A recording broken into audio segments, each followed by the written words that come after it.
Bad for you season 2 লেখিকা তানিয়া খাতুন পর্ব 14 ও 15। হাসপাতালের কেবিনে অস্বস্তিকর নীরবতা নেমে আছে।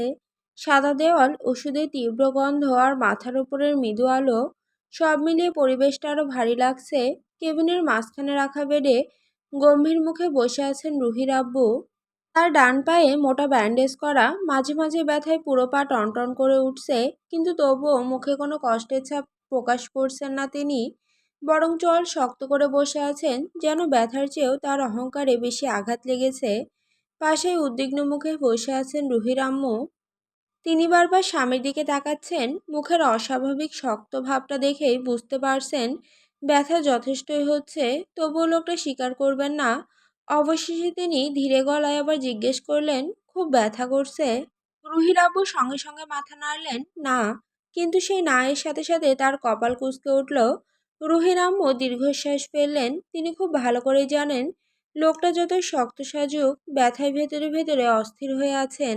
আর সেই সাথে সাথে রাগে জ্বলছেনও। কারণ এই পুরো ঘটনার পেছনে কার হাত আছে সেটা বুঝতে তার বাকি নেই। ঘটনাটা মনে পড়তেই রুহির আব্বুর মুখ আরো কালো হয়ে গেল। আজ সকালে তিনি নিজের রুমে বসে নিউজ পেপার পড়ছিলেন। বাড়ি তখন অস্বাভাবিক শান্ত। হঠাৎ দরজার সামনে এসে দাঁড়ায় কুটুস। তার মুখে অদ্ভুত রহস্যময় হাসি, চোখ দুটো চকচক করছে। আব্বু, সে অত্যন্ত ভদ্র গলায় ডাকে। রুহির আব্বু নিউজ পেপার নামালেন না, শুধু গম্ভীর গলায় বললেন, কি হয়েছে? কুটুস তখন ধীরে ধীরে রুমের ভেতর ঢুকলো। তার কোলে বসে আছে কোকো। কোকোকে দেখে রুহির আব্বুর মুখ বিরক্তিতে কুঁচকে উঠল। তিনি কুকুর এমনিতেই সহ্য করতে পারেন না, তার উপর এটা আবার কৃষের কুকুর। এই বাড়িতে কৃষের কোনো জিনিস দেখলেই এখন তার রক্তচাপ বেড়ে যায়। কুটুস অবশ্য নির্বিকার। সে কোকোকে আরো আদর করতে করতে রুমের মাঝখানে এসে দাঁড়ালো। তার নিষ্পাপ গলায় বলল, আব্বু, কোকো তোমার সাথে খেলবে। রুহির আব্বুর পেপার নামিয়ে বিরক্ত চোখে তাকালেন। এটাকে বাইরে নিয়ে যাও। কিন্তু কুটুস যেন কথাটাই শুনল না। সে খুব দ্রুত কোকোকে মেঝেতে নামিয়ে দিয়ে বলল, একটু থাকো, আমি আসছি। তারপর দৌড়ে রুম থেকে বেরিয়ে গেল। রুহির আব্বু কিছু বোঝার আগেই ঠাস, বাইরে থেকে দরজা লক হওয়ার শব্দ হলো। তিনি সঙ্গে সঙ্গে চমকে উঠে দরজার দিকে তাকালেন। এই কুটুস! বাইরে থেকে তখন কুটুসের চাপা হাসির শব্দ ভেসে আসছে। আর ঠিক সেই মুহূর্তেই কোকো ধীরে ধীরে তার দিকে এগিয়ে এলো। রুহির আব্বুর মুখ শুকিয়ে গেল। এই, এই দূরে যা! তিনি তাড়াহুড়ো করে পাশে রাখা চিরুনি ছুঁড়ে মারলেন কোকোর দিকে। চিরুনিটা গিয়ে লাগলো কোকোর গায়ে। ব্যাস, বেচারা কোকো অপমানিত হয়ে গেল। সেই মুহূর্তেই ঘেউ করে ঝাঁপিয়ে পড়ল। পুরো বাড়ি কাঁপিয়ে চিৎকার করে উঠলেন রুহির আব্বু। কোকো একবার না তিনবার তার ডান পায়ে কামড় বসিয়েছে। তিনি রুমের ভেতর খুঁড়িয়ে খুঁড়িয়ে দৌড়াচ্ছেন আর কোকো পেছনে পেছনে ঘেউ ঘেউ করছে। বাইরে তখন রুহির আম্মু আর কাজের লোকজন আতঙ্কে দরজা ধাক্কাচ্ছে। কি হয়েছে? দরজা খোলেন। শেষ পর্যন্ত দরজা খুলে যখন সবাই ভেতরে ঢুকলো, তখন রুহির আব্বুর অবস্থা একেবারে করুণ। পায়ে রক্ত, মুখে রাগে লাল। আর কোকো দূরে দাঁড়িয়ে বিজয়ের ভঙ্গিতে লেজ নাড়ছে। ঘটনাটা মনে পড়তেই হাসপাতালের বেডে বসে রুহির আব্বু দাঁতে দাঁত চেপে ফেললেন। মনে মনে হাজারটা গালি দিলেন কৃষকে। ভাগ্য করে একটা জামাই পেয়েছি। রুহির আম্মু বলেন, আমি আগেই বলেছিলাম ওই ছেলের সাথে বেশি লাগতে যেও না। রুহির আব্বু সঙ্গে সঙ্গে বিরক্ত গলায় বলেন, আমি লাগতে গেছি, ওই শয়তান আমার সাথে লাগছে। কথাটা বলতেই তার পা আবার ব্যথায় টনটন করে উঠল। তিনি মুখ শক্ত করে ব্যথা চেপে রাখলেন। ছাদের এক কোণায় রেলিং ধরে দাঁড়িয়ে আছে রুহি। বিকেলের আলো ধীরে ধীরে ফিকে হয়ে আসছে। আকাশ জুড়ে হালকা কমলা আভা ছড়িয়ে পড়েছে। মাঝে মাঝে ঠান্ডা বাতাস এসে তার খোলা চুলগুলো এলোমেলো করে দিচ্ছে, কিন্তু সেদিকে রুহির কোনো খেয়াল নেই। তার দৃষ্টি বারবার রাস্তার দিকে চলে যাচ্ছে। তার আব্বু আম্মু আসবে, তাই সে অধীর আগ্রহে অপেক্ষা করছে। তার থেকে কিছুটা দূরে কুটুস কুকুরকে নিয়ে খেলছে। কখনো দৌড়াচ্ছে, কখনো কোকোর সাথে মাটিতে গড়াগড়ি খাচ্ছে। আর কোকো লেজ নেড়ে আনন্দে ঘেউ ঘেউ করছে। হঠাৎ পেছন থেকে শক্ত দ্রুত হাত এসে জড়িয়ে ধরল রুহিকে। রুহি চমকে উঠল। পরের মুহূর্তে অনুভব করল কৃষের উষ্ণ শরীর তার পিঠের সাথে মিশে গেছে। কৃষ তার সরু কোমর জড়িয়ে আরো কাছে টেনে নিল। তার গরম নিঃশ্বাস এসে লাগলো রুহির ঘাড়ে। রুহির পুরো শরীর কেঁপে উঠল। সে তাড়াতাড়ি ফিসফিস করে বলে, কি করছেন? কুটুস আছে। কৃষ যেন কথাটার কোনো গুরুত্বই দিল না, বরং আরো একটু ঝুঁকে রুহির ঘাড়ে মুখ গুজে নিচু গলায় বলে, রুমে চলো, কথা আছে। রুহি বিরক্ত হয়ে তার হাত ছাড়ানোর চেষ্টা করল। আপনার কোনো কাজ নেই, সবসময় আমার পিছনেই ঘোরেন কেন? কৃষ মৃদু হেসে রুহির ঘাড়ে ঠোঁট ছুঁয়ে দিল। তারপর ভারী গলায় ফিসফিস করে বলে, ভ্রমর মধু খাওয়ার জন্য ফুলের উপর বসবে, এটাই স্বাভাবিক। তারপর আরো কাছে টেনে নিয়ে বলে, এখন এটা বলো না লেদু সোনা, যে তুমি এনজয় করো না সামথিং সামথিং। রুহির বুক ধড়ফড় করে উঠলেও সে কিছু একটা বলতে যাচ্ছিল, ঠিক তখনই জিজু দৌড়ে এসে তাদের সামনে দাঁড়ালো। কুটুস, তার মুখে দুষ্টু হাসি। জিজু সামথিং সামথিং। ক্রিস দাঁত বের করে হাসলো। কুটুস, তুমি এখানে খেলো, আমি একটু তোমার আপুর সাথে খেলে আসি, কেমন? কুটুস একদম স্বাভাবিক ভঙ্গিতে মাথা নাড়ল। ওকে জিজু। রুহি লজ্জার বিরক্তিতে চোখ বড় বড় করে তাকালো। কুটুস। কিন্তু ততক্ষণেই ক্রিস হঠাৎ করেই তাকে কোলে তুলে নিয়েছে। রুহি চমকে উঠে ছটফট করতে লাগলো। ছাড়ুন, কি করছেন? ক্রিস নির্বিকার সে রুহিকে শক্ত করে ধরে সিঁড়ির দিকে হাঁটতে শুরু করলো। তারপর রুহির কানের কাছে মুখ এনে খুব নিচু গলায় ফিসফিস করে বলে, আমার ভেতরটা পুড়ছে বাটারফ্লাই। তার কণ্ঠটা অদ্ভুত ভারী হয়ে উঠল। আজ আর ছাড়ছি না। রুহিকে কোলে করে রুমে নিয়ে এলো ক্রিস। দরজা পা দিয়ে ঠেলে বন্ধ করতে রুম জুড়ে ভারী নীরবতা নেমে এলো। পরের মুহূর্তেই ক্রিস রুহিকে ছুঁড়ে বিছানার উপর ফেলে দিল। নরম গদির ওপর পড়তে রুহির বুক ধক করে উঠল। সে আতঙ্কিত চোখে ক্রিসের দিকে তাকিয়ে দ্রুত একটু পিছিয়ে গেল। তার নিঃশ্বাস কেঁপে উঠছে, কারণ আগের রাতের প্রতিটা মুহূর্ত এখন তার শরীরে স্পষ্ট হয়ে আছে। প্রথমে কৃষির স্পর্শগুলো নরম ছিল, অদ্ভুত যত্নে ভরা, কিন্তু ধীরে ধীরে লোকটা যেন নিয়ন্ত্রণ হারিয়ে ফেলেছিল। তার স্পর্শ, তার আদর, সবকিছু ঝড়ের মতো তীব্র হয়ে উঠেছিল। আর সেই স্মৃতি মনে পড়তেই রুহির পুরো শরীর আবার কেঁপে উঠল। ক্রিস ধীরে ধীরে বিছানায় উঠল। তারপর দুই হাত রুহি দুই পাশে রেখে ঝুঁকে এলো। তার চোখ দুটো অস্বাভাবিক গভীর লাগছে, মনে হচ্ছে ভেতরে কোনো অদৃশ্য আগুন জ্বলছে। সে নিচু কর্কশ গলায় ফিসফিস করে বলে, কি আছে তোর মধ্যে এত? ক্রিস আরো ঝুঁকে এলো। তার গরম নিঃশ্বাস এসে লাগলো রুহির মুখে। কেন এত টানিস আমায়? তার কণ্ঠে এবার অদ্ভুত ক্লান্তি মিশে গেল। তোকে দেখলে আমি কন্ট্রোল হারিয়ে ফেলি, নিজেকে দিশেহারা লাগে বড্ড। মনে হয় তোকে বুকের মধ্যে জাপটে ধরে রাখি। রুহি হতভম্ব হয়ে তাকিয়ে রইল। কৃষের মতো মানুষের মুখে এমন কথাই সে কখনো শোনেনি। লোকটা সবসময় জোর করে, আদেশ দেয়, ভয় দেখায়, কিন্তু এই মুহূর্তে তার কণ্ঠে অন্যরকম কিছু আছে।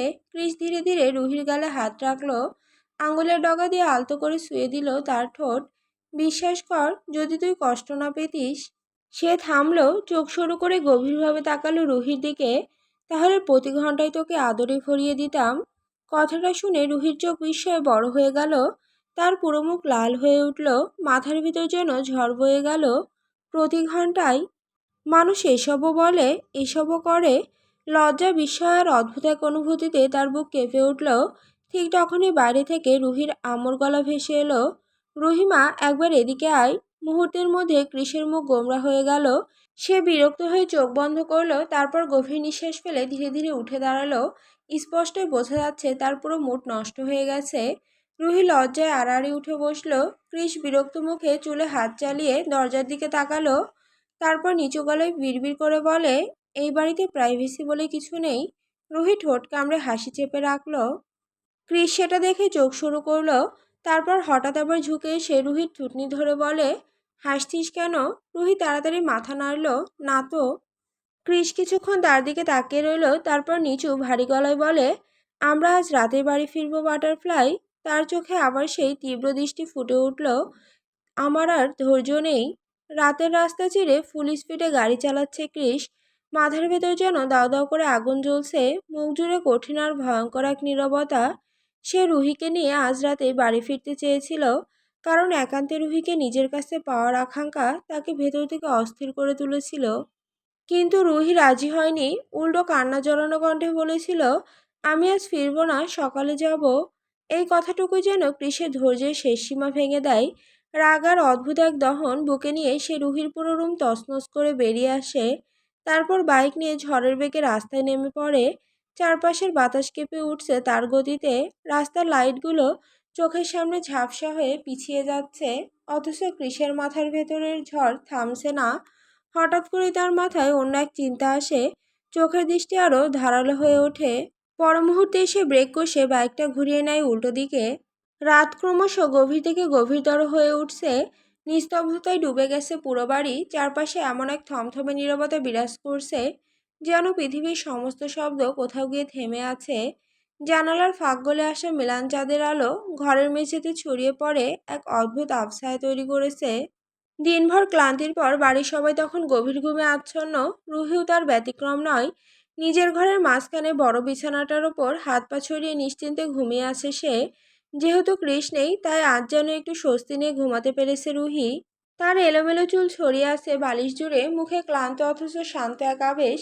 ধীরে ধীরে তার চোখের পাতাগুলো আরো ভারী হয়ে আসছিল। ঠিক তখনই খুব আস্তে, প্রায় নিঃশব্দে তার ঘরের দরজাটা খুলে যায়। অন্ধকারে দীর্ঘ এক ছায়ামূর্তি ধীর পায়ে ভিতরে প্রবেশ করে। ভারী জুতো চাপা শব্দ নিস্তব্ধ ঘরের ভেতর অদ্ভুতভাবে প্রতিধ্বনিত হয়। ঘুমের ঘরেও শব্দটা কানে আসে রুহির। তার ভ্রু সামান্য কুঁচকে ওঠে, যেন অবচেতন মন বিপদের আভাস পেয়েছে। কিন্তু গভীর তন্দ্রার কারণে চোখ খুলে দেখার শক্তিটুকু যেন হারিয়ে ফেলেছে সে। ছায়ামূর্তিটা ধীরে ধীরে বিছানার কাছে এগিয়ে আসে। চাঁদের আবছা আলোয় তখন স্পষ্ট হয়ে ওঠে কৃষের মুখ। তার মুখভঙ্গি ভয়ঙ্কর রকম কঠিন, চোখ দুটো রক্তিম, জল শক্ত হয়ে আছে। মনে হচ্ছে ভেতরে জমে থাকা সমস্ত রাগ, অভিমান আর দহন তাকে অস্থির করে তুলেছে। কয়েক মুহূর্ত নিশ্চুপ দাঁড়িয়ে রুহির দিকে তাকিয়ে থাকে সে, তারপর আচমকাই ঝড়ের মতো ঝুঁকে পড়ে। পরের মুহূর্তেই রুহির ঠোঁটে প্রবল হামলা চালায়। ঘুমের মাঝেই তার নিঃশ্বাস আটকে আসে। আতঙ্কে চোখ খুলতেই সে দেখে কৃষ তার উপর ঝুঁকে আছে। রুহি কিছু বোঝার আগে কৃষ তার দুই হাত শক্ত করে চেপে ধরে বিছানার সঙ্গে আটকে রাখে। সেই চাপ এতটাই দৃঢ় যে রুহির মনে হয় তার কবজিগুলো বুঝি ভেঙে যাবে। কৃষ কোনো কথা বলে না, শুধু একরাশ উন্মত্ত রাগ নিয়ে রুহির ঠোঁটে নিজের ঠোঁট চেপে ধরে। তার আচরণে কোনো কোমলতা নেই, নেই কোনো ধৈর্য। বরং মনে হচ্ছে বুকের ভেতর জমে থাকা সমস্ত ক্ষোভ সে এই মুহূর্তে রুহির ওপর দিয়েই উগরে দিতে চাইছে। প্রচণ্ড জোরে দাঁতের চাপ বসে যায় রুহির নরম ঠোঁটে। ব্যথায় কেঁপে ওঠে সে। অস্ফুট একটা শব্দ বেরিয়ে আসে তার গলা থেকে। রুহি ছটফট করতে থাকে, নিজেকে ছাড়িয়ে নেওয়ার জন্য প্রাণপণ চেষ্টা করে। কখনো হাত ছাড়ানোর চেষ্টা করে, কখনো মুখ ফিরিয়ে নিতে চায়। কিন্তু কৃষের শক্ত বাঁধনের সামনে তার সমস্ত চেষ্টা অসহায় হয়ে পড়ে। ধীরে ধীরে লড়াই করার শক্তিটুকু হারিয়ে ফেলতে থাকে রুহি। তার শরীর ক্লান্ত হয়ে আসে, হাতের ছটফটানি থেমে যায় এক সময়। ঠিক তখনই কৃষ ধীরে ধীরে মুখ তুলে তাকায় রুহির দিকে। রুহির বুক তখনও দ্রুত ওঠানামা করছে। আতঙ্কে তার চোখ দুটো বিস্ফোরিত, ঠোঁট কাঁপছে হালকা করে। সে যেন এখনো বুঝে উঠতে পারছে না ঠিক কী ঘটছে। কৃষ কিছুক্ষণ নিশ্চুপ দৃষ্টিতে তাকিয়ে থাকে, নীরবতা পালন করে। সেই দৃষ্টিতে ছিল অদ্ভুত এক দহন, ঠান্ডা অথচ ভয়ঙ্কর। তারপর ধীরে ধীরে নেমে পাশের টেবিলটার দিকে যায় সে। সেখানে রাখা ছিল ছোট্ট একটা মিউজিক বক্স। মাঝে মধ্যে একা থাকলে রুহি সেই বক্সে গান শুনত। কৃষ সেটি হাতে তুলে নেয়। পর মুহূর্তে নিজের মোবাইলের সঙ্গে সংযোগ করে ফেলে। রুহি বিস্মিত চোখে তাকিয়ে থাকে তার প্রতিটি কাজের দিকে। তার ভেতরে অজানা আশঙ্কা আরও তীব্র হয়ে ওঠে। হঠাৎ করে ঘরের নিস্তব্ধতা ভেঙে উচ্চস্বরে গান বেজে ওঠে। ফুল ভলিউমে চলতে থাকা গানের শব্দ মুহূর্তের মধ্যেই পুরো ঘর কাঁপিয়ে দেয়। মনে হচ্ছিল কৃষ ইচ্ছে করেই শব্দের আড়ালে সবকিছু ঢেকে দিতে চাইছে। গান চালিয়ে সে আবার ধীরে ধীরে বিছানায় উঠে আসে। রুহি ভয়ে তড়িঘড়ি করে পিছিয়ে যেতে চায়, কিন্তু তার আগে কৃষ ঝটকা মেরে তাকে টেনে নেয় নিজের দিকে। পর মুহূর্তে রুহির শরীর আবার বিছানায় আছড়ে পড়ে। কৃষ নিজের সমস্ত ভার তার উপর ছেড়ে দেয়। রুহির নিঃশ্বাস যেন মুহূর্তে বন্ধ হয়ে আসে।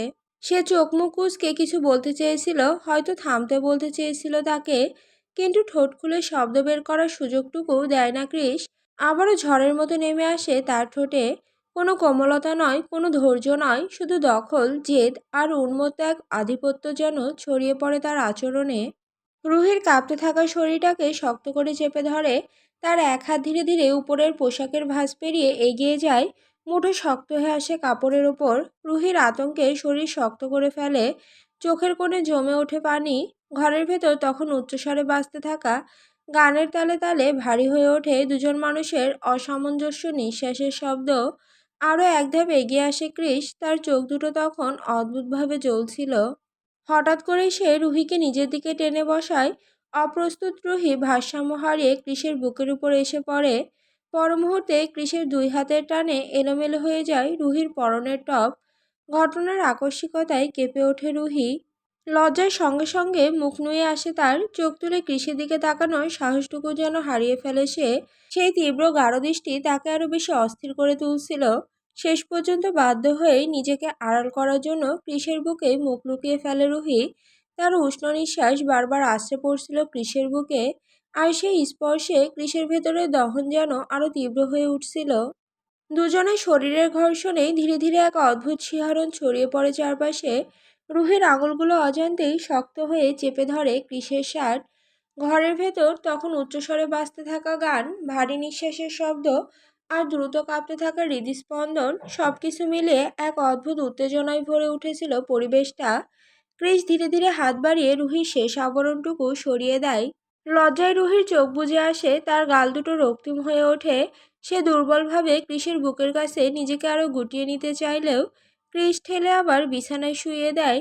নরম বিছানার উপর এলোমেলো হয়ে ছড়িয়ে পড়ে রুহির চুল। চাঁদের আবছা আলোয় তাকে অসম্ভব কোমল লাগছিল।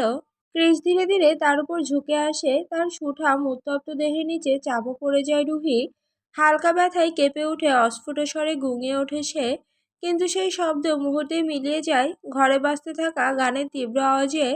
ক্রিস যেন আজ আর নিজেকে থামাতে পারছিল না। তার প্রতিটি স্পর্শে ছিল জেদ, অধিকার আর উন্মত্ত এক আকাঙ্ক্ষা। রুহির শরীর বারবার শিউরে উঠছিল তার ছোঁয়ায়। কখনো চোখ বন্ধ করে নিচ্ছিল সে, কখনো কাঁপতে থাকা দৃষ্টিতে তাকাচ্ছিল ক্রিসের দিকে। আর ক্রিস, সে যেন ঝড়ের মতো নিজের আধিপত্য ছড়িয়ে দিচ্ছিল রুহির প্রতিটি শ্বাসে, প্রতিটি কাঁপনে। মনে হচ্ছিল তার প্রতিটি ছোঁয়ায় আগুন জ্বলে উঠছে রুহির সারা দেহে। সেই আগুনে ধীরে ধীরে গলে যাচ্ছিল অভিমান, রাগ আর সমস্ত দূরত্ব। বাইরে তখন রাত আরো গভীর হয়ে উঠেছে। চাঁদের আলো নিঃশব্দে জানালার ধারে পড়ে আছে, আর ভেতরে দুটি অস্থির হৃদয় একে অপরের উষ্ণতায় ধীরে ধীরে হারিয়ে যাচ্ছিল। মধ্যরাত পেরিয়ে গেছে অনেকক্ষণ, চারপাশ নিস্তব্ধ। জানালার বাইরে দূরের আকাশে আধখানা চাঁদ ঝুলে আছে নিঃশব্দে, আর সেই ফ্যাকাশে আলো এসে পড়েছে ঘরের এলোমেলো বিছানার ওপর। ঘরের ভেতর এখনো ভেসে বেড়াচ্ছে উষ্ণ নিঃশ্বাসের ভারী আবেশ। ক্রিস ক্লান্ত শরীরে রুহির বুকের কাছে মুখ গুজে শুয়ে আছে। তার দ্রুত গরম নিঃশ্বাস বারবার সয়ে যাচ্ছিল রুহির ত্বক। রুহি নিঃশব্দে শুয়েছিল কিছুক্ষণ, কিন্তু ধীরে ধীরে শরীরের অস্বস্তি আর ব্যথা যেন তাকে অস্থির করে তোলে। পর মুহূর্তে কেঁপে ওঠে সে, শিশুর মতো চাপা স্বরে কেঁদে ওঠে। ঠিক তখনই ক্রিস মুখ তুলে তাকায় তার দিকে। কিছুক্ষণ আগেই সে মিউজিক বক্সটা বন্ধ করে দিয়েছিল, তাই এবার রুহির কান্নার প্রতিটি শব্দ স্পষ্টভাবে কানে আসে তার। রুহির ঠোঁট দুটো ফুলে লাল হয়ে আছে, বাচ্চাদের মতো মুখ কুঁচকে কাঁদছে সে। অদ্ভুতভাবে সেই দৃশ্যটা ক্রিসের কাছে অসম্ভব মায়াবী মনে হলো। কান্নার মাঝেও কাউকে এত সুন্দর লাগতে পারে হয়তো আগে কখনো দেখেনি সে। ক্রিসের ভেতর আবারও তীব্র এক আকাঙ্ক্ষা মাথাচাড়া দিয়ে উঠল। মনে হচ্ছিল আরেকবার রুহিকে নিজের করে আদর করে দিক। কিন্তু এবার নিজেকে শক্ত করে সামলে নেয় সে।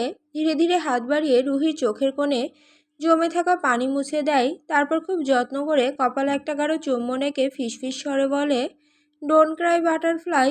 রুহি হেঁচকি তুলে অবাক চোখে তাকায় তার দিকে। লজ্জায় আবার মুখ ফিরিয়ে নিয়ে কাপা গলায় বলে, আমার ব্যথা করছে, এবার কি কাঁদতেও পারবো না। ক্রিস নিজের কপাল ঢাকায় রুহির কপালে, তার গরম নিঃশ্বাস ছুঁয়ে যাচ্ছিল রুহির মুখ। না, কাঁদবি না, কারণ তোর কান্না ভেজা মুখ দেখলে আমার আবার মুড আসতে।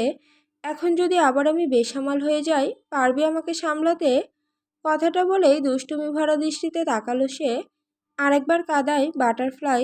রুহি সঙ্গে সঙ্গে জোরে কেঁদে উঠে কৃষির বুকে ছোট ছোট কিল মারতে থাকে। আপনি ভীষণ খারাপ, আমার খুব কষ্ট হচ্ছে। তার কাপা গলার অভিমান মিশেছিল। ক্রিস ঠোঁট টিপে হেসে ফেলে, তবুও এবার নিজের ইচ্ছেটাকে কোনো মতে দমিয়ে রাখে সে। তারপর ধীরে ধীরে বিছানায় হেলান দিয়ে শুয়ে রুহিকে টেনে তোলে নিজের বুকের ওপর। রুহি ক্লান্ত শরীর নিয়ে নিঃশব্দে মাথা রাখে তার বুকে। ক্রিস খুব আদর করে তার চুলে হাত বুলিয়ে দিতে থাকে। আঙুলের কোমল স্পর্শে ধীরে ধীরে শান্ত হয়ে আসে রুহি। একটু ঘুমিয়ে নাও, ব্যথা কমে যাবে, না হলে সকালে মেডিসিন নিয়ে নিও। তার কণ্ঠে তখন আর আগের সেই উন্মত্ততা ছিল না, তার কণ্ঠে তখন আর আগের সেই ঝড় ছিল না, শুধু ছিল গভীর ক্লান্ত এক কোমলতা।